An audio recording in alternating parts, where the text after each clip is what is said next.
Everybody, it's January 4th, first Monday in 2021. I'm going to give you another devotional today. Yesterday, during worship service, we talked about Abram and talked about the commitment that he made to God. And God continues to give promises to Abram throughout his life. In Genesis 15, God comes to Abram. It says he appears to him in a vision. And he says, "Don't be afraid. I am your shield, your very great reward." But Abram asks a question. He questions God then. And he says, essentially, how can you be my great reward if I still don't have a child? My heir right now is one of my servants, and I'm childless. And remember, that's one of the things that God promised Abram. And now it's been many years. He's in this new land. He's done what God had asked him to do, and he still doesn't have a child. Still doesn't have an heir. And so God follows that by saying, this man will not be your heir, but a son coming from your own body will be your heir. He took him outside and said, "Look up at the heavens and count the stars, if indeed you can count them." Then he said to him, "So shall your offspring be." So we have this promise that we know from Abraham very well, that God promises that his descendants will be number more than the stars that are in the sky. And so God is essentially saying, trust me, I'm still going to do what I promised that I would do. Abram, it says in verse 6, Abram believed the Lord, and it was credited to him as righteousness. As I read that this morning, that statement, it's a little shocking, it's surprising, that Abram just believed him. God had told him previously that he was going to have a son, and now Abram is saying, when are you going to come through on your promises? Because all the evidence in Abram's life is suggesting that he's not going to have an heir. He's not going to have a child.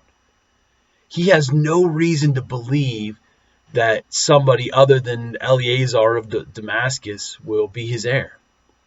He's no reason to believe that he's going to have a son. He's too old for it. His wife's too old for it. There's nothing pointing towards a pregnancy right now. See, sometimes in life, the evidence that we see, what's happening in our lives, the struggles that we're going through, point us to something opposite of what God has promised us.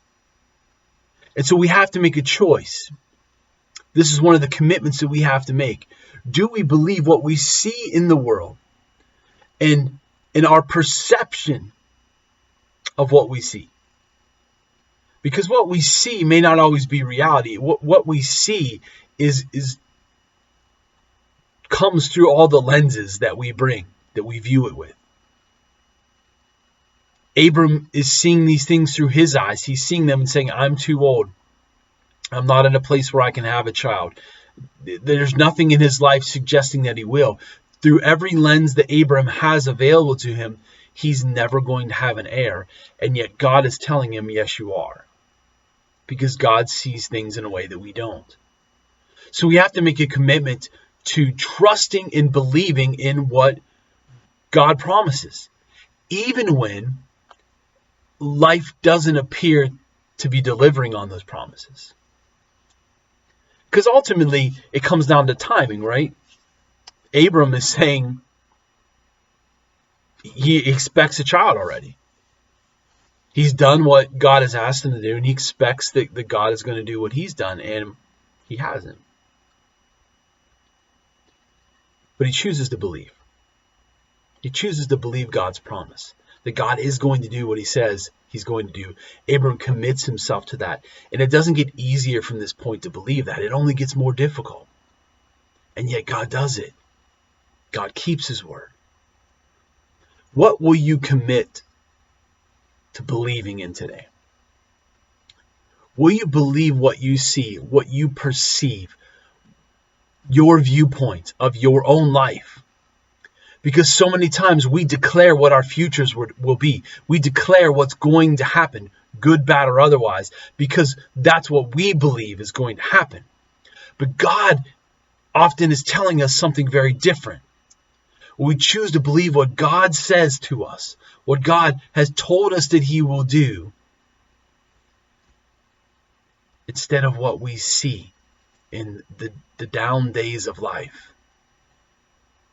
during the hard times, during the negativity, during the storms, during the trials, during the emptiness. Will you commit to trusting in what God has promised and believing it, no matter what your life may be seeming to tell you?